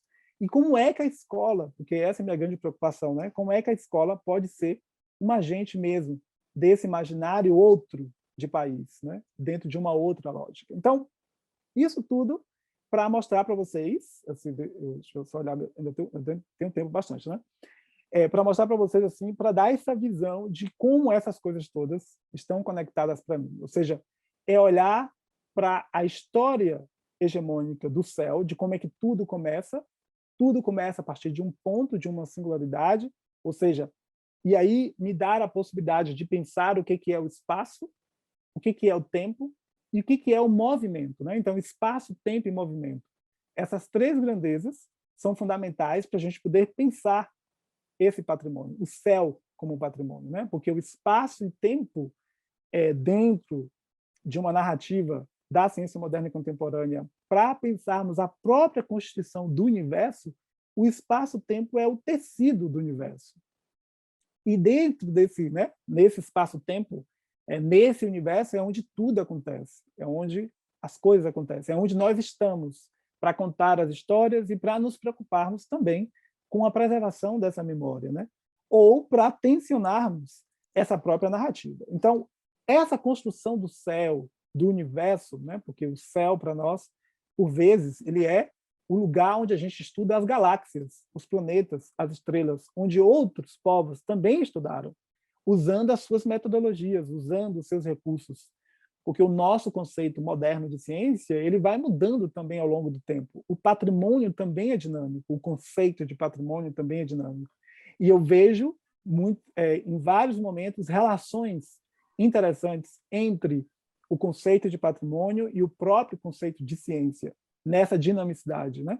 E o que está por trás desses conceitos, né? E como é que a gente vai tensionar. Então, nessa representação cosmológica do céu, do universo, na narrativa da ciência moderna e contemporânea, nós temos ali tudo num sentido, né? Uma forma lógica, a gente busca o tempo inteiro uma forma lógica e cronológica. Mas, por trás de tudo isso, também tem noções de ordem simbólica. Porque para a gente construir essa narrativa, a gente precisa de telescópios, a gente precisa de matemática, a gente precisa de instrumentação. E tudo isso, por vezes, é descartado após o uso, né? Então, os observatórios são abandonados, muitas vezes. Usa um observatório por 20, 30 anos, que usou, que observou, que descobriu galáxias, que mudou a cara da astronomia mundial, mas, depois disso, perde o sentido, eu não estou mais interessado naquilo, meu brinquedo agora mudou, quero ir brincar com outro objeto, com outro instrumento, com outro observatório. Então, também é nesse sentido também que a gente precisa repensar esses espaços, né? E tentar organizar, sistematizar. A União Astronômica Internacional tem feito um trabalho assim, tem um grupo de trabalho específico para pensar essas questões, mas eu diria que ainda tem ali vários aspectos, quando a gente olha para o mapa desses lugares, né? Então, a gente vai ver também algumas ausências. Então, é nesse sentido que eu disse lá no início da minha apresentação que eu ia trazer uma perspectiva do céu para contar as histórias, da terra para trazer as culturas e também pensar o nosso dia a dia para dar o sentido de humanidade, né? Porque a nossa humanidade ela acontece no dia a dia.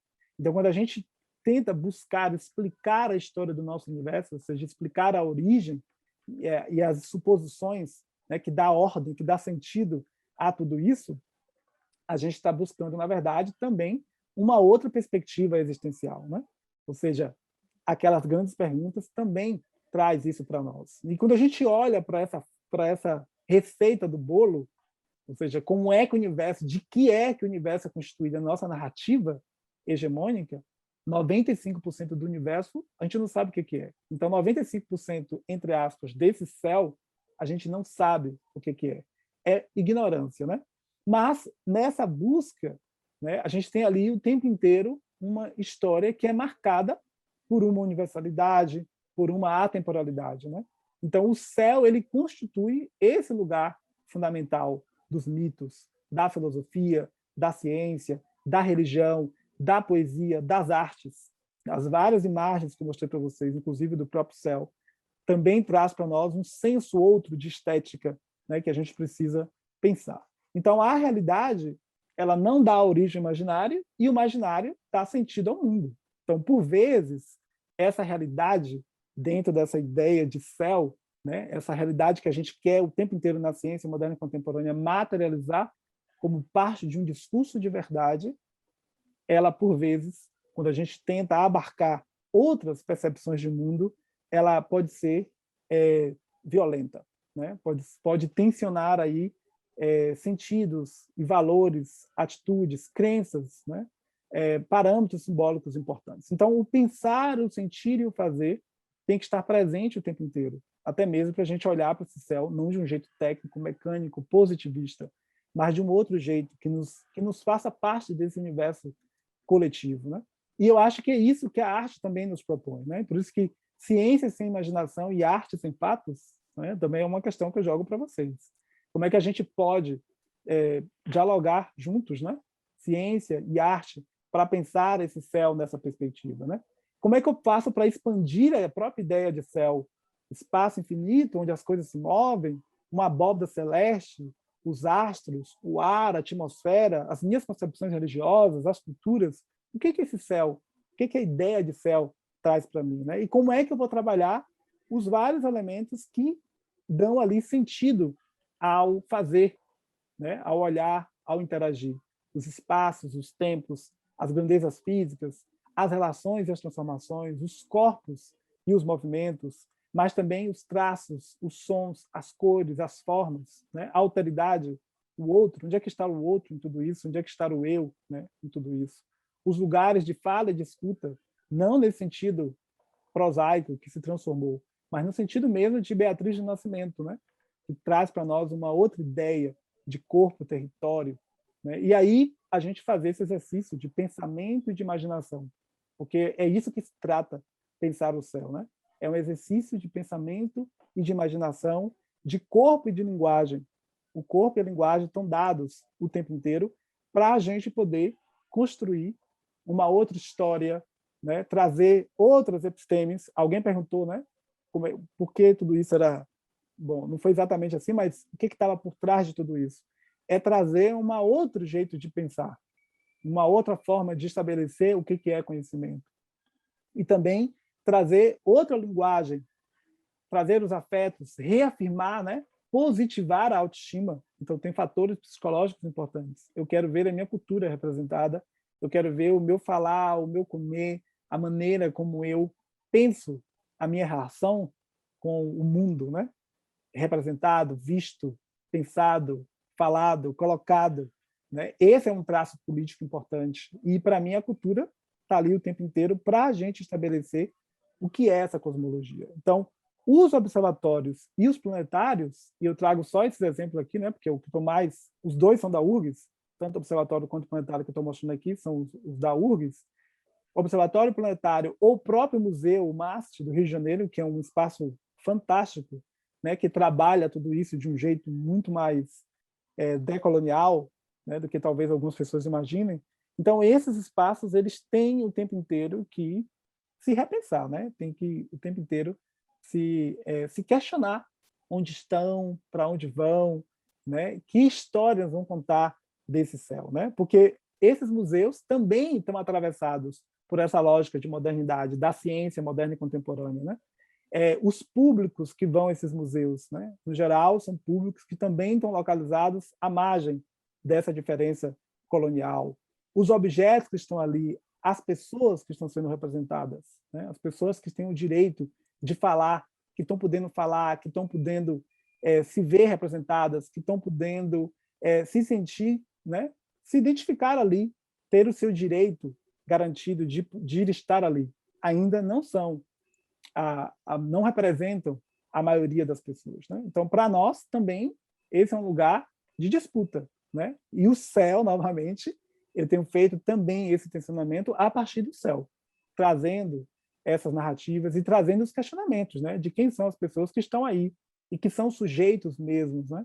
Sujeitos políticos de direitos constituídos. Eu acho que é um pouco disso aí, né? Então, para nós, para mim, nessa relação do patrimônio, eu gosto muito dessa definição, desses sentidos de patrimônio, né, que eu trago aqui para vocês nesse recorte de Fortaleza, de pensar, né, o lugar, né? Então, para mim, o céu é o lugar no tempo, né? Se a gente pode imaginar que o sentido do patrimônio está muito ligado, né, por lugar que não designa um ponto no espaço, mas é um ponto no tempo, então o céu, para mim, também é lugar no tempo, né?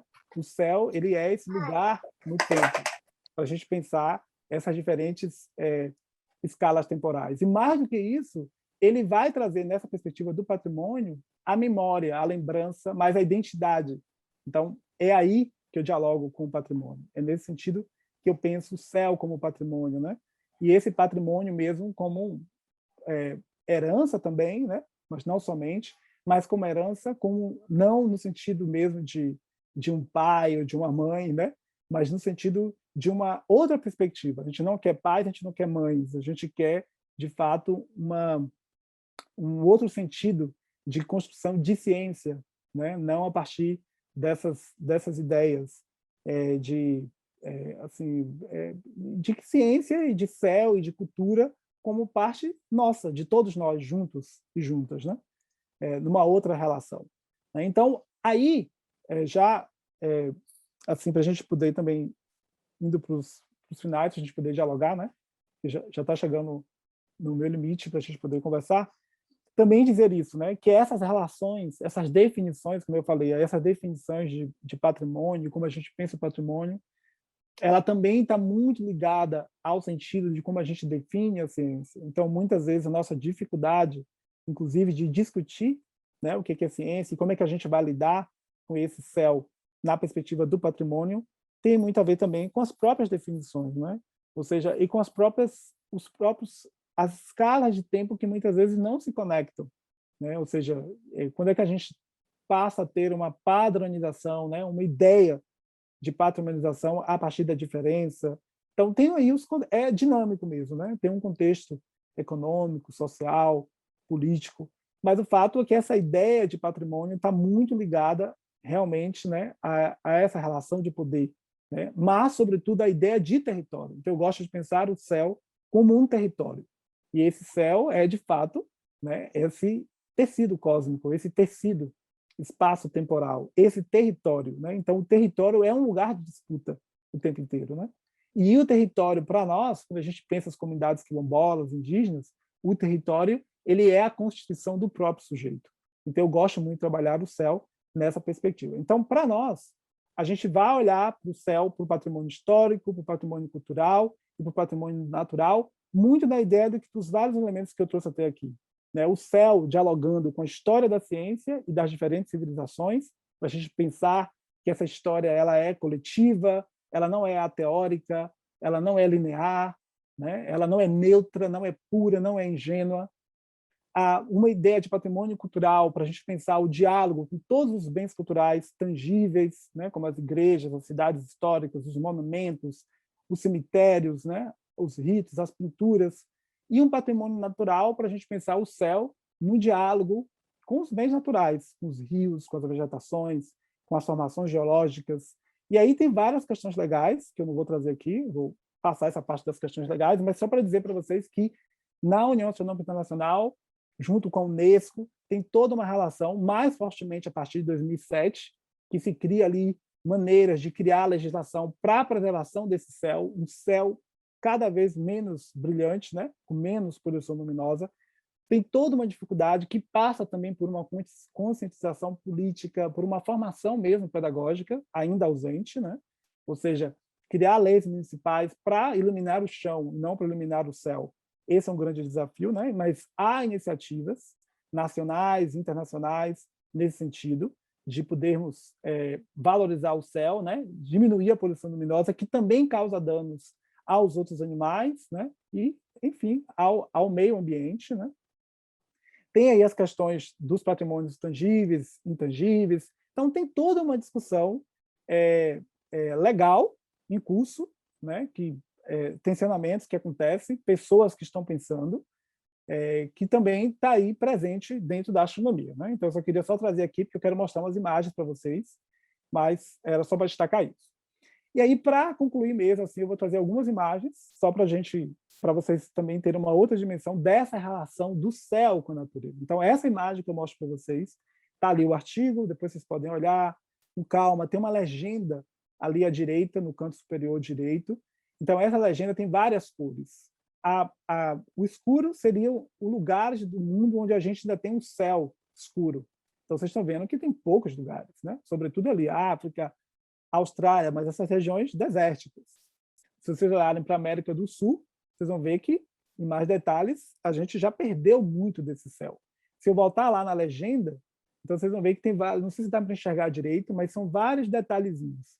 Tem alguns lugares que nós já perdemos, por exemplo, o vermelho, são os lugares onde a gente já perdeu a Via Láctea, né? Então, eu vou mostrar aqui nessa outra imagem, aí traz alguns números. Então, a gente perdeu, né, fortemente nos últimos, início do século XX, a gente perdeu mesmo no contexto urbano, a gente perdeu por conta da poluição luminosa, por falta de legislação, de política, de pensamento, de reflexão sobre a necessidade de preservação do céu, a gente perdeu a Via Láctea, né? Então, a gente não consegue mais ver a Via Láctea. Se quisermos ver, teremos que ir para alguns nichos, alguns lugares da Terra. Aqui é o mesmo mapa, vocês estão vendo ali as poluições luminosas, as cidades em diferentes lugares, estão vendo lá nos Estados Unidos muita luz, muita poluição luminosa. A América do Sul também não está muito, exceto ali Chile, né? Eu vou trazer algumas imagens do Chile. Aqui eu trago para vocês uma imagem do eclipse em Uganda, né, na África. Foi uma imagem feita a partir da África para trazer essa dimensão de que os eclipses, né, todos esses fenômenos transitórios fazem parte das culturas e sempre que eles acontecem, eles movem, né, muitas sensações. E também não são só fenômenos interessantes, bonitos, né, para alguns misteriosos, mágicos, mas também são fenômenos que são importantes para mudar percepções da ciência, para corroborar teorias, para fragilizar essa ou aquela teoria, né? O próprio eclipse de 1919 na cidade de Sobral, no Ceará, que foi tão importante para corroborar a teoria da relatividade geral de Albert Einstein, né? Essa imagem, vocês estão vendo lá o sol lindo, é um solstício de verão, início do solstício de verão, o Partenon, né? Que tem ali pelo menos 2.500 anos. Vocês estão vendo alguns detalhes, alguns passos, algumas árvores, né? E essa relação também que eu acho assim bonita, né? Entre os fenômenos, a cultura, mas também pensarmos, né? Essa questão mesmo da preservação desses objetos. Aqui eu mostro uma escala. Vocês estão vendo diferentes faixas e ali tem uma escala, a escala da esquerda para a direita, né? Quanto menor a escala, é de 1 a 9. 9 a gente não vê nada, 1 a gente vê muito bem. Então, vocês estão vendo ali diferentes contextos. O céu da cidade é mais para o 7. O céu bem mais escuro é mais para o 1. Então, vocês estão vendo ali o gradiente de coisas que a gente vai perdendo, né? Essa imagem, que é uma imagem de uma pintura do século XIX, então vocês estão vendo lá atrás uma carroça, vocês estão vendo alguns detalhes, estão vendo um meteoro, né? Estrela cadente, né? Conhecida como estrela cadente no céu, vários elementos de estrelas. Tudo isso inspirou o Vicente Van Gogh, que era um grande admirador do Jean-François Millet, aqui para essa arte que ele fez depois, o Van Gogh, né? Noite Estrelada, que também tem relatos históricos que vão trazer para nós que o Vicente Van Gogh foi extremamente influenciado por esse céu lindo que ele via, né? E que hoje, infelizmente, eu não trouxe a imagem aqui, mas hoje a imagem da cidade, né? Da região onde ele fez essa pintura, hoje seria impossível ter essa inspiração, né? E que ele, inclusive, por relatos históricos, dizia que era uma imagem feia, né? Que ele não gostava e que é uma imagem icônica hoje para nós. Então, esses elementos estão presentes o tempo inteiro na cultura, na literatura. Então, de fato, a gente tem aí um patrimônio histórico-cultural fundamental, né? E paisagístico também, né? Estou mostrando várias imagens aqui também para trazer essa dimensão da paisagem. Essa imagem é 2019. Então, é antes de apagar as luzes e depois de apagar as luzes. Então, vocês estão vendo a diferença, né? Ali a gente vê duas estrelas que eu já falei aqui, né? Sirius, Betelgeuse, bem marcantes, e aí aqui a gente vê muito mais coisas. A gente consegue ver a Via Láctea. Então, se a gente apagar as luzes, a gente vai ver esse céu. A gente vai se conectar, vai ver nebulosas, A gente vai ver manchas escuras, né, que muitos povos originários classificam, né, e tratam como constelações. Essa outra imagem de um parque nacional nos Estados Unidos, então vocês estão vendo aí, já é um lugar onde se tem políticas de preservação desse céu. Olha a quantidade de coisas que a gente consegue observar, né? Pleiades, Sírios, Betelgeuse, Procyon, nebulosas. Então, são imagens assim, muito, muito belas, né? E que, de fato, nos traz nos traz outras ideias, né? Aqui uma tensão entre a poluição luminosa e um fenômeno astronômico, né? As auroras boreais, austrais. Então, assim, para a gente ver também o tensionamento entre o que se joga no céu de luz da cidade, né? E um fenômeno natural. Aqui na África do Sul, então vocês estão vendo de novo também a poluição luminosa na cidade do Cabo, e ali uma foto, uma imagem do Polo Sul, né? Então ali é o Polo Sul, a imagem bem no centrinho ali é o Polo Sul celeste, e esses riscos, né? As estrelas que estão ali nas suas trajetórias girando em torno do polo. Eu já estou terminando. Peraí, cadê? Travou. Aqui também mais imagens. Aí é só agora imagens bonitinhas para vocês verem essa relação mesmo, né? Dos lugares, de como a gente perdeu essa relação com o céu. Ali no deserto do Atacama, no Chile, né? Não, esse é no Cerro Amazonas, no Chile. Então ali a gente tem mais elementos de astronomia, as Pleiades, né? Então esse é o céu que a gente vê. O deserto do Atacama ainda é um dos lugares assim preservados, né? Tem turismo também, vou mostrar aqui alguns lugares de turismo, de astroturismo, como a gente chama. Aqui na cidade de Dubai, vocês estão vendo que lá é muita cidade moderna, cheia de luz, então se perde muito, se vê com muita dificuldade, mesmo os objetos mais brilhantes. Aqui a Via Láctea, ao fundo, numa outra cidade, tem poluição luminosa, vocês estão vendo lá embaixo aquela luz alaranjada que está ali, avermelhada, é poluição luminosa. Aí vocês veem que a gente perde um pouco da galáxia, né? Então, a poluição luminosa é um grande problema para nós, né? Aqui mais imagens, outras imagens, agora só imagens. Aqui essa imagem, alguém falou da Lua, então essa imagem em Nova York, vocês estão vendo no canto esquerdo a Lua e Marte, né? Então, também, claro, a Lua é muito brilhante, né? Marte também é um planeta, mas aí cadê o resto? A gente não vê, né? Assim, você não consegue ver exatamente por conta dessa poluição. Aqui mais uma imagem global de luz artificial que dificulta a nossa relação com o céu. Então, percebam que é uma questão política também, né? É uma questão política fundamental. Então, também traz para nós esse senso de discussão política mesmo, de políticas públicas para pensarmos a iluminação, né? Aqui, alguns lugares do mundo que são hoje considerados sítios de astroturismo, né? Lugares onde o céu ainda é escuro. Então, eu mostrei o Atacama, aqui, Portugal, esse aqui nas Ilhas Canárias. Olhem para o céu, né? Estados Unidos, aqui na Nova Zelândia, na Austrália também eu tive algumas experiências interessantes, mais para o centro. No Brasil, a gente tem alguns lugares também que as pessoas têm discutido cada vez mais, né? Ainda uns nichos de céu escuro. Então, é um pouco isso, assim, e realmente, para terminar, eu só queria deixar essa imagem para vocês, né? Que eu acho que ela diz muito para nós, né? Nessa relação de pensarmos a astronomia nas culturas, né? Ou seja, o céu, ele de fato, ele nos conecta existencialmente, né? Ele nos traz questões fundamentais de ciência, de cultura, de história, de natureza, né?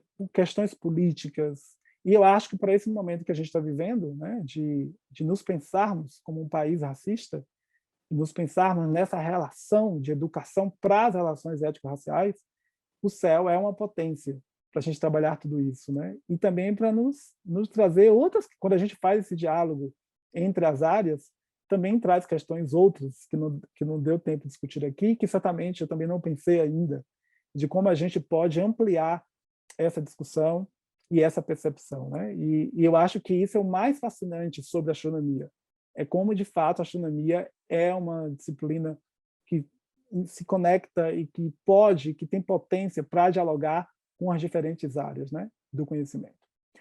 Eu agradeço a atenção de todas e todos, e agora vamos dialogar um pouquinho, né? Corri um pouco, porque para a gente poder dialogar. Muito obrigado.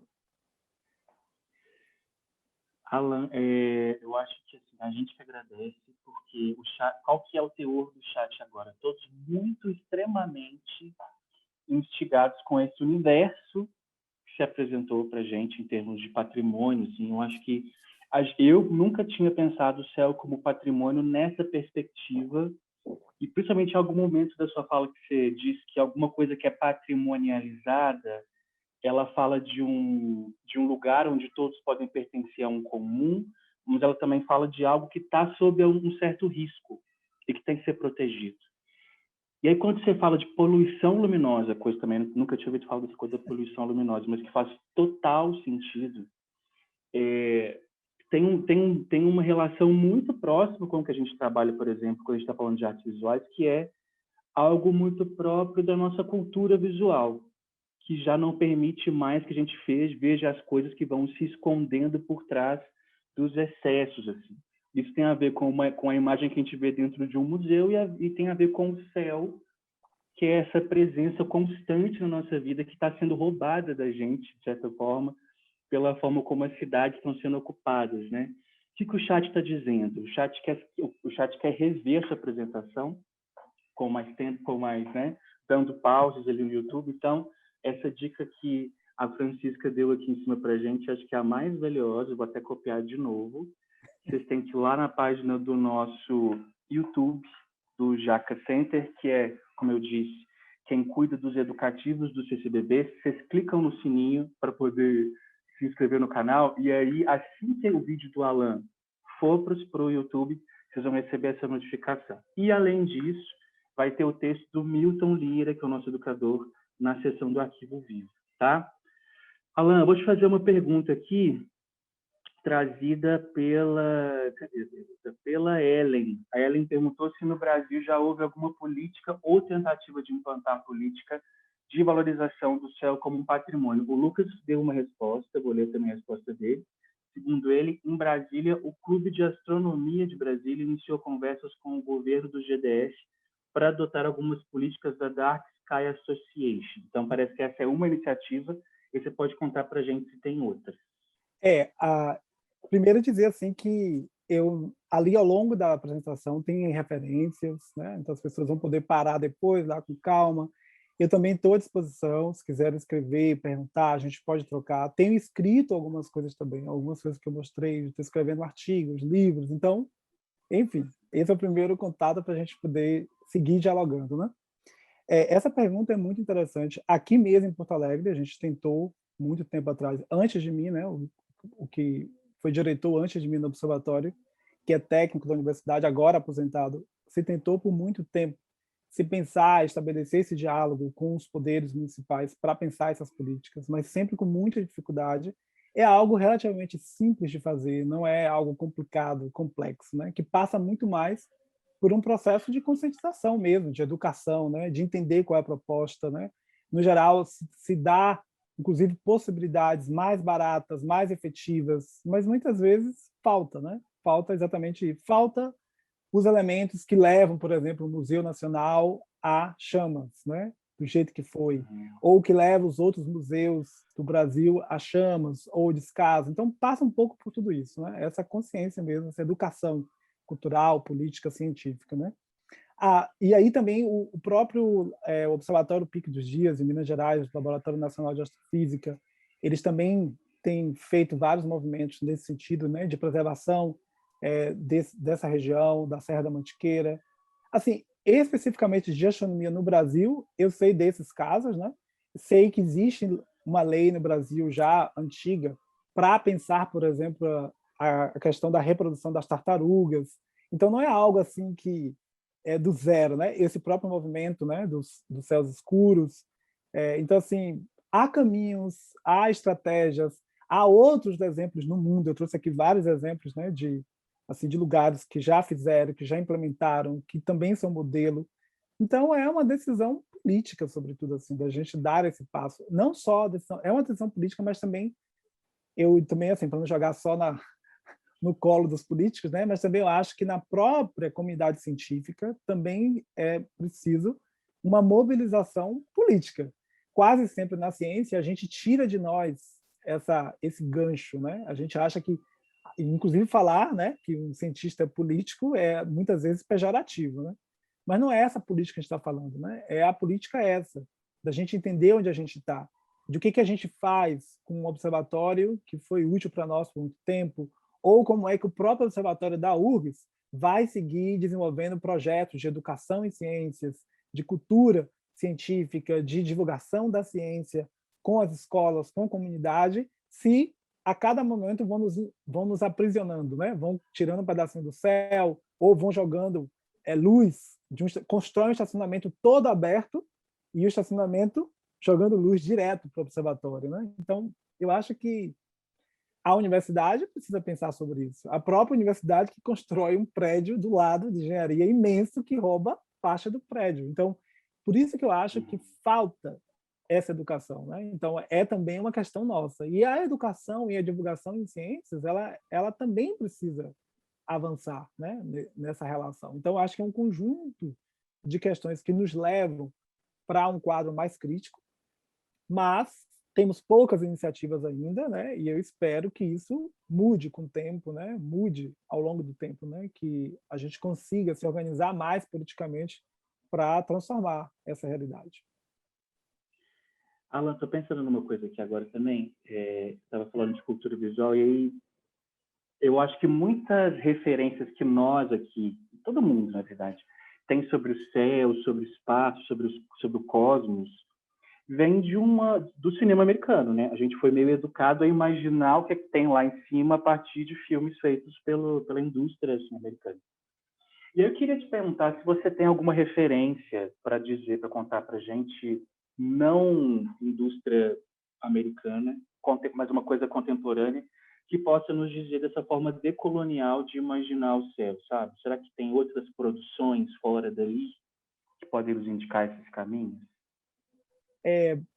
Assim, eu acho que para nós, né, dentro da astronomia, assim, a gente tem alguns filmes que são produzidos, tem livros, poucos ainda, né, mas tem.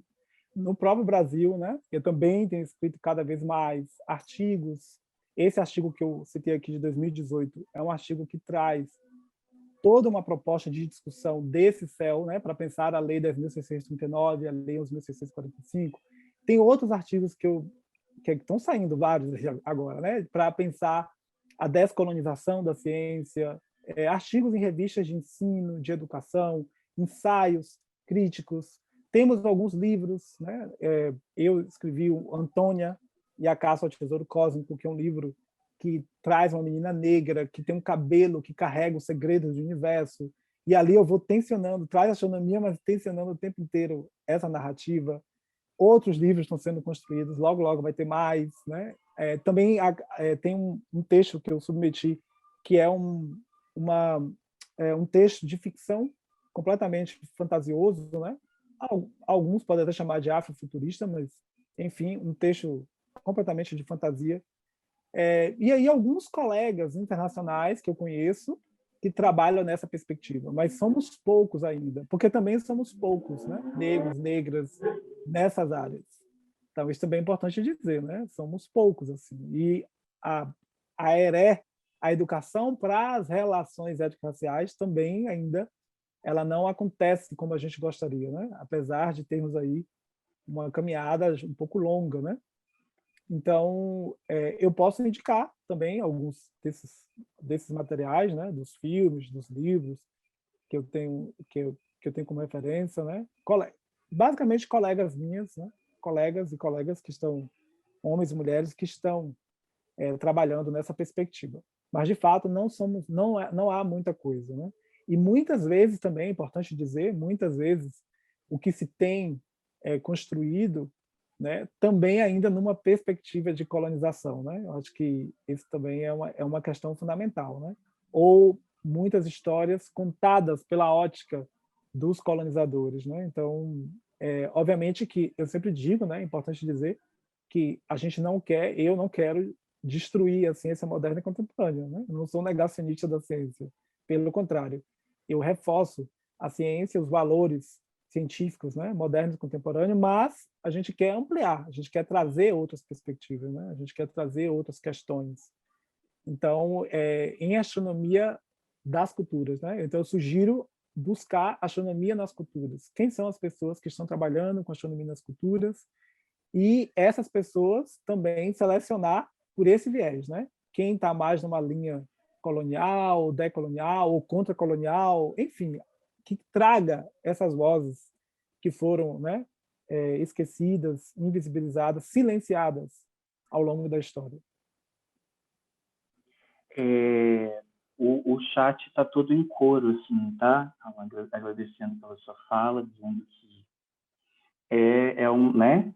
Todo mundo está muito impactado. Eu acho que tem uma coisa assim que eu acho que independente da matriz cultural, o céu sempre foi esse lugar de assombro, né? De crise. O que tem ali? Eu acho que a sua fala ela traz um pouco disso, sabe? Ela deixa a gente com essa sensação não só de querer mais, mas também de ficar feliz com esse assombro, satisfeito com ele, e depois todo mundo olhando o céu hoje, como alguém disse aqui no chat, certamente de um jeito diferente. Você pode dizer qual que é o seu e-mail? Eu vou colocar aqui no chat para a gente poder entrar em contato com você.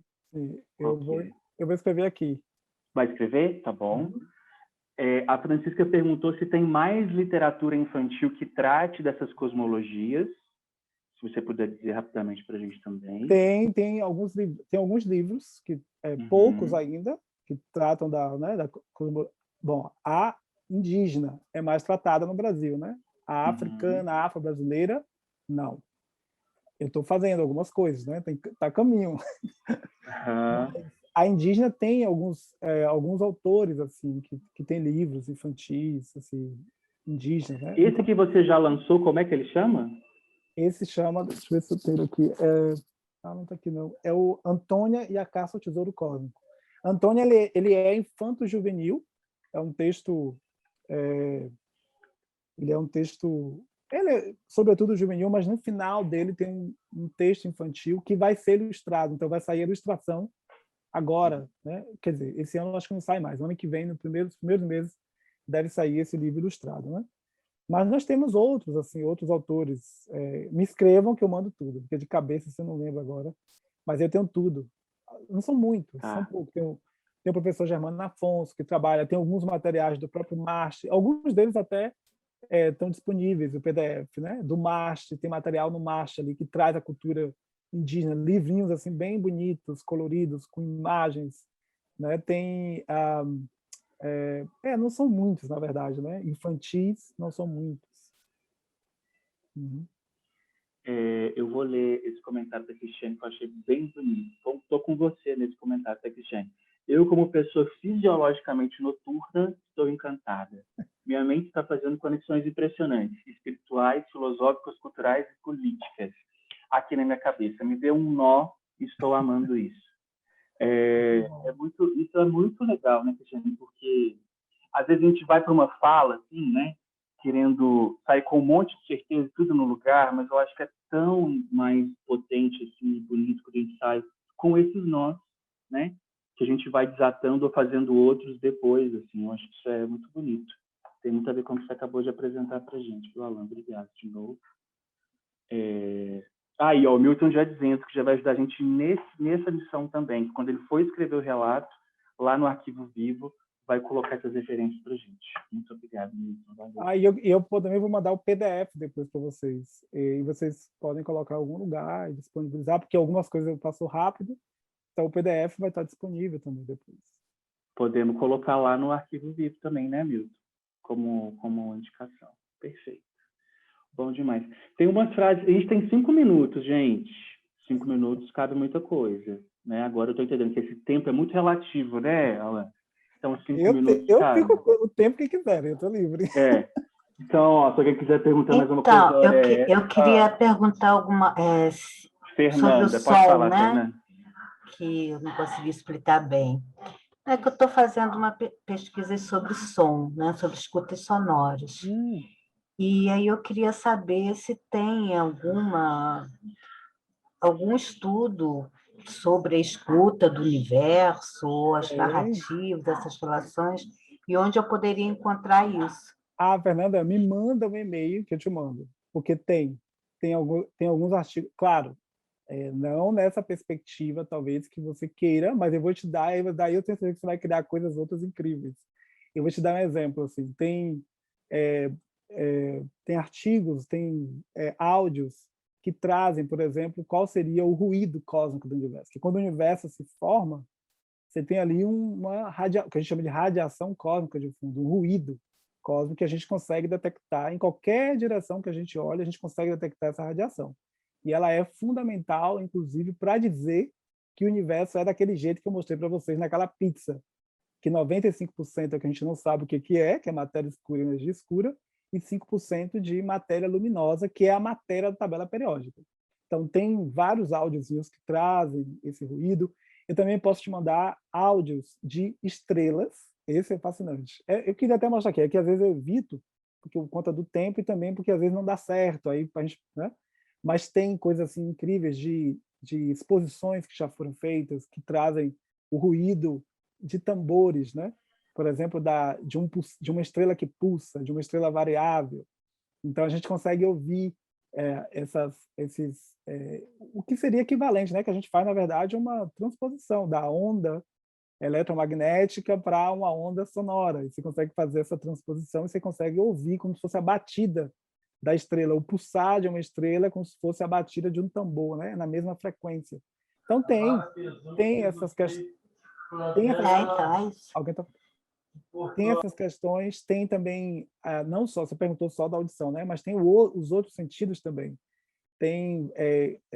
Eu posso te passar alguns artigos que trazem, por exemplo, o cheiro em Vênus, o cheiro em Marte, o cheiro em Urano, né? Os equivalentes aos cheiros da Terra, né?